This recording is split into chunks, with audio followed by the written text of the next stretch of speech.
Сандардын касиеттеринен башталы.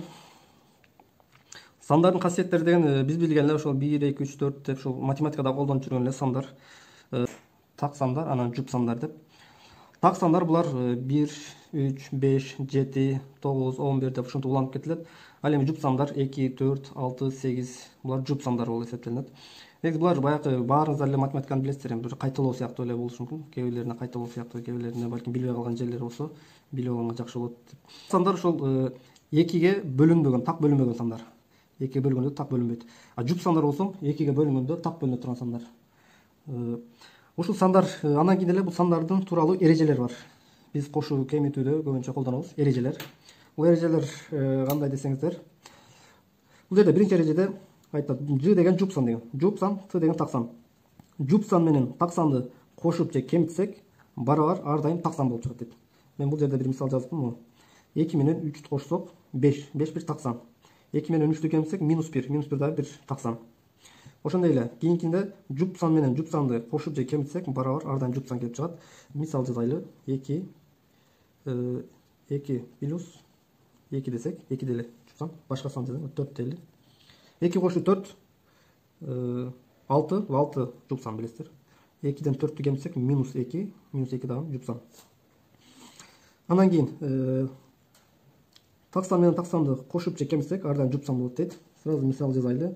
7, бул жагына 5 дейлик. 7ге 5'ti кошсок канча? 12. 12 жуп сан. Ал эми 7ден 5'ti кемитсек 2 дагы бул жуп сан. Ошондой эле бул жакта так сан менен так санды көбөйтсөк, так сан болот экен. Ордуна мисал көрүп текшерип көрсөңүздөр болот. Жуп сан менен жуп санды көбөйтсөк, барабар эмне? Жуп сан экен. Жуп сан менен так санды көбөйтсөк, ар дайым эмне? Жуп сан келип чыгат экен. Андан кийин бул жакта удаалаш сандар дейт. Бул удаалаш сандар бир нече иреттүү сандарда жанаша келген сандардын айырмалары ар дайым окшош болсо, ал сандар удаалаш деп аталат дейт. Ошол удаалаш келген, ошол артка келген сандар булар удаалаш деп. Удаалаш сандардын 2ге бөлсөк болот экен. Удаалаш жуп сан деп, удаалаш 4кө эселүү деп, удаалаш 6га эселүү деп, 8ге эселүү деп ушинтип бөлсөк деле болот. Бул жерде мисалы удаалаш жуп сандар дептир. 14, 16, 18, 20, 22, 24 ушинтип жуп сандар, удаалаш арка келген жуп сандар. Удаалаш 4кө эселүү деген бул 4 эселеп кеткендер. Мисалы 8ден кийин 12 келиптир. 12 4, мисалы 4 арасында 4 бар. 8ге 4 кошсок эмне? 12. 12 4 4 кошсок канча? Бул жерде 16 болуш керек. 16 калып кеттир. 12ден кийин 16 болот. 16га 4 кошсок 20, 24, 28 ушинтип кетет. Ал эми 6 эселүү дегенде, мисалы 6 эселүү, удаалаш 6 эселүү деген болсо, анда мисалы 8 жазган болсок, кийинкиси 6 кошсок канча болот? 14, 6 кошсок 20, 6 эселүү дегенде ушинтип айтылат. 26 деп ушинтип болуп кетет. Удаалаш сандар ушундай. Мен жазайын. Сандардын даражалары мисалы 2-нин экиси дептир. Бул жерде 2-нин экиси деген 2-ни өзүнө 2 жолу көбөйт деген. Канча? 4. 2-нин 3-чү даражасы дейт. 2-нин 3-чү даражасы деген бул 2-нин кубу деп айтылат. Ал эми 2-нин 2-нчи даражасы бул квадраты деп айтылат. Бул квадрат.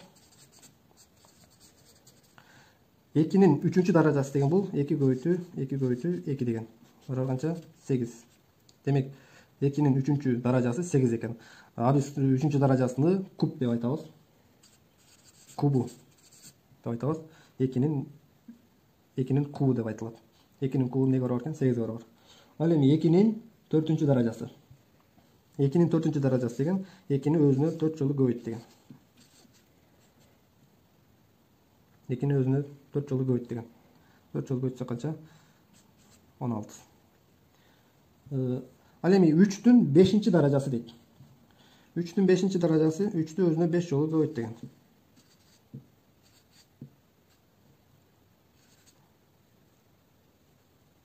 3'tü өзүнө 5 жолу көбөйтсөк канчага барар болот? 3 жерде 3 9, 3 жерде 3 9. 9'a 9 көбөйтсөк 81. 3'tü көбөйтсөк канча? 243.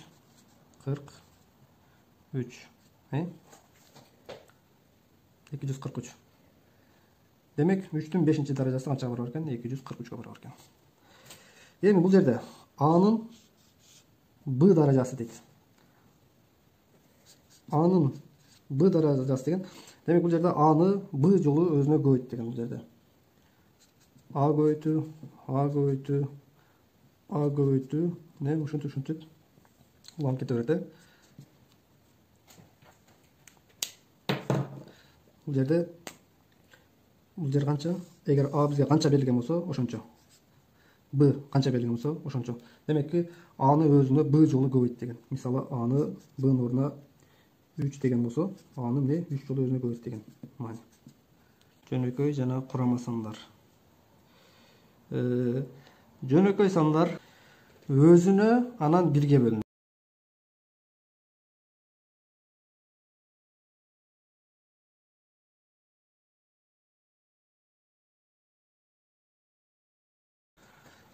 Эки өзүнө анан 1ге бөлүнөт. 2ге анан 1ге бөлүнөт. 3 өзүнө анан 1ге бөлүнөт. 5 өзүнө 1ге бөлүнөт.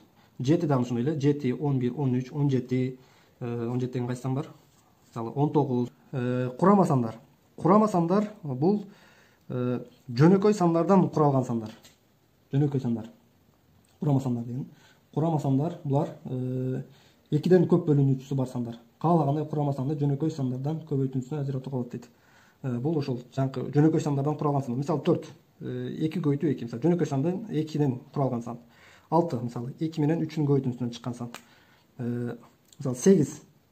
8 кантип чыгат?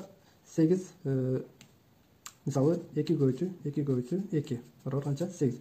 Жөнөкөй сандын 2синен куралган сан. Ал эми 9, 3 көбөйтүү 3. 10, 5 көбөйтүү 2ден. 12. 12, 2 көбөйтүү 2 көбөйтүү 3 десек болот да, мисалы. Ушунун куралган сандар. 14 деле ошондой 7 көбөйтүү 2 жөнөкөй сандардан куралган сандар. Курама деп аты деле айтпайт, курама сандар. Курама сандар бул жакта мен эрежеси дагы бар, эрежесин окуйм. Курама сандар дейт, булар 2ден көп бөлүүчүсү бар сандар. Каалагандай курама санды жөнөкөй сандардын көбөйтүүнүсүнө ажыратууга болот дейт. Ошол жөнөкөй сандардын көбөйтүүнүсүнө ажыратууга болот дейт. Эрежеси ушундай экен. Астында эскертүү бар. Бир саны дейт. Бир бул жөнөкөй да санга кирбейт экен, курамага да кирбейт экен. Бир жөнөкөй санга да кирбейт экен, курама санга да кирбейт экен бул. Бир жөнөкөй курама десек, эч кимисине кирбейт экен. Демек бир. Сандардын бөлүнүүчүлүк белгилери. 2ге бөлүнгөн сандар, 3кө бөлүнгөн сандар, 4кө, 5ке, 6, 7, 8, 9, 10го бөлүнгөн сандар.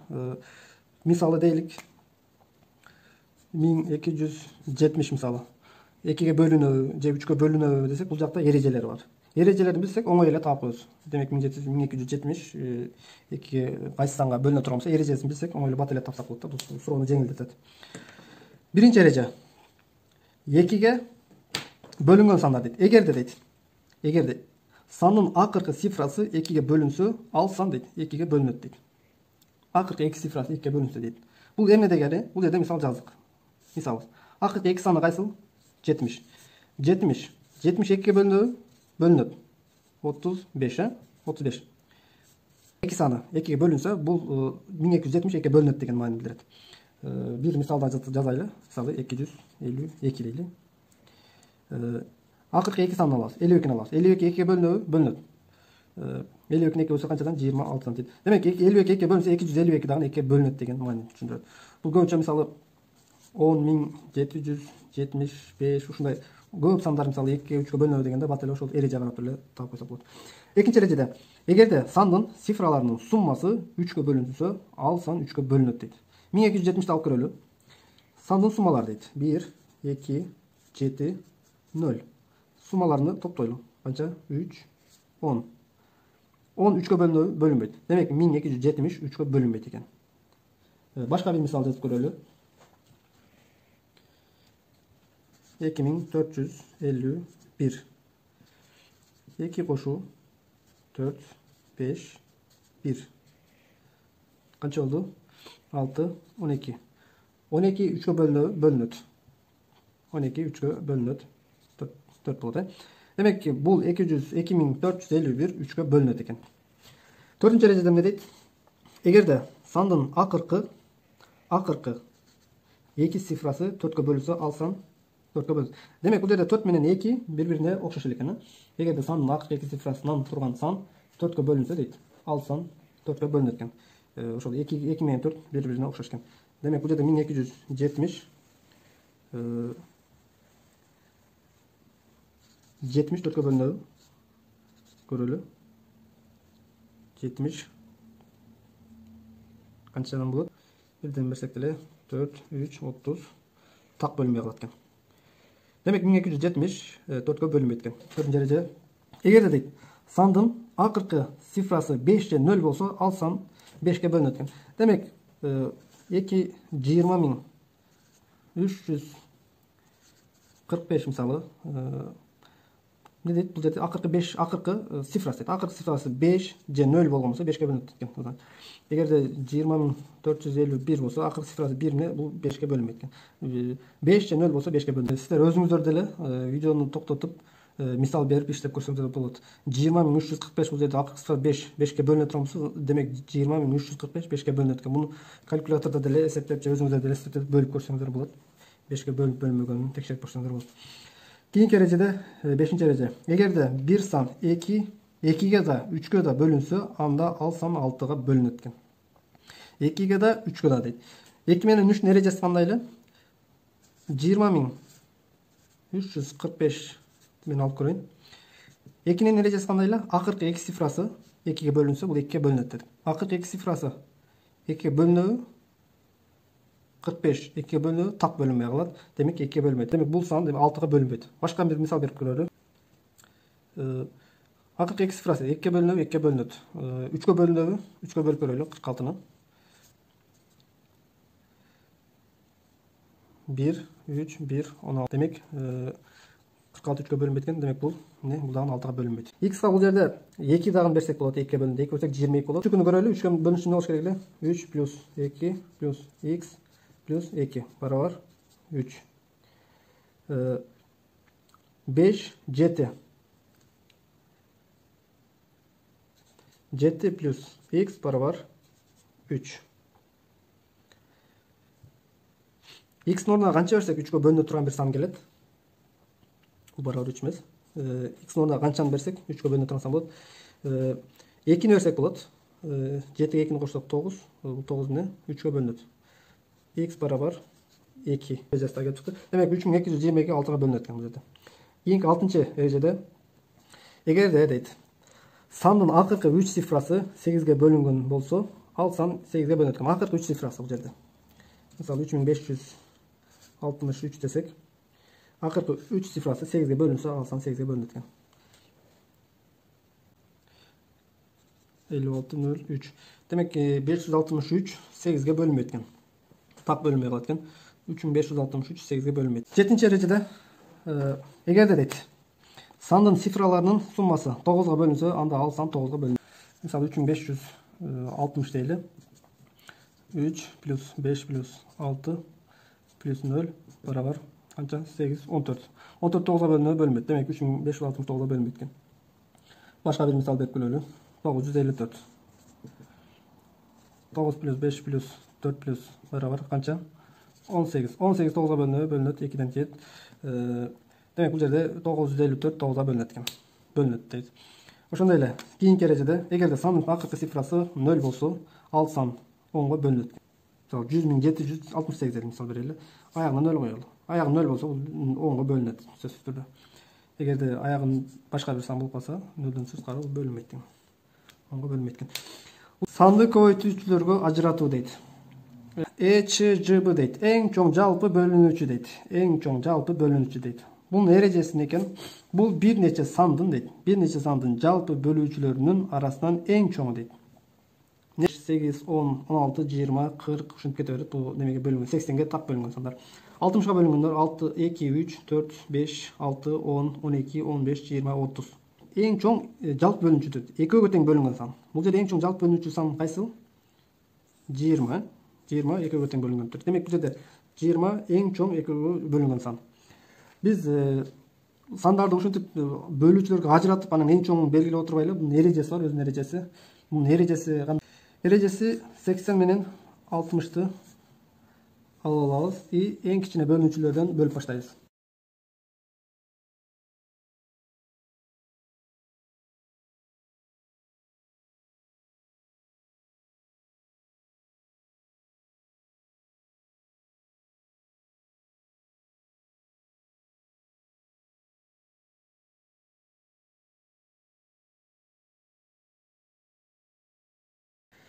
Демек, бул жерде эреже кандай? Экөөгө тең бирдей, экөөгө тең бөлүнгөн сандарды биз белгилей алабыз.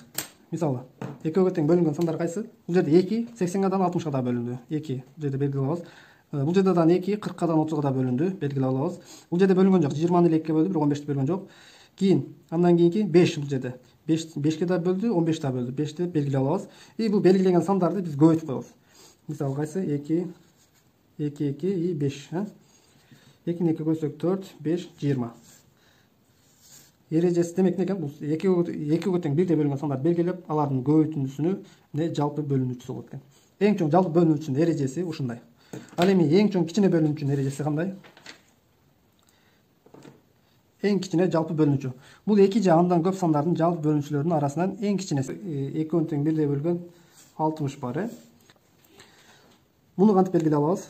12 менен 15ти жанкындай кылып эле белгилей алабыз. Эң кичине бөлүнүүчүдөн баштайбыз. 2ге бөлсөк 12 6, 15 2-ге бөлмөйт, 15. Дагы 2-ге бөлсөк 3, 15. 2-ге бөлмөйт, 3-кө бөлөбүз. Бул жак 1, бул жак эмне? 5 калды. Андан кийин 5-ке бөлөбүз, бул жак эмне калды? 1 калды. Бул жерде биз жанкы эң чоңду тапканда экөөнү бирдей бөлгөндөрдүн көбөйтүндүсүн алып. Бул жерде баарын эле бири-бирине эмне көбөйтүп коебуз. 2 көбөйтүү, 2 көбөйтүү, 3, 5. Барабар канча? 4. 4 3-кө көбөйтсөк 12, 12-ни 5-ке көбөйтсөк канча? 60. Эң кичине жалпы бөлүнүүчүсү дегенде ушул 60, 12-ке дагы, 15-ке дагы эң кичине бөлүүчү экен. Экөөнү тең бирдей бөлгөн эң кичине бөлүүчү экен.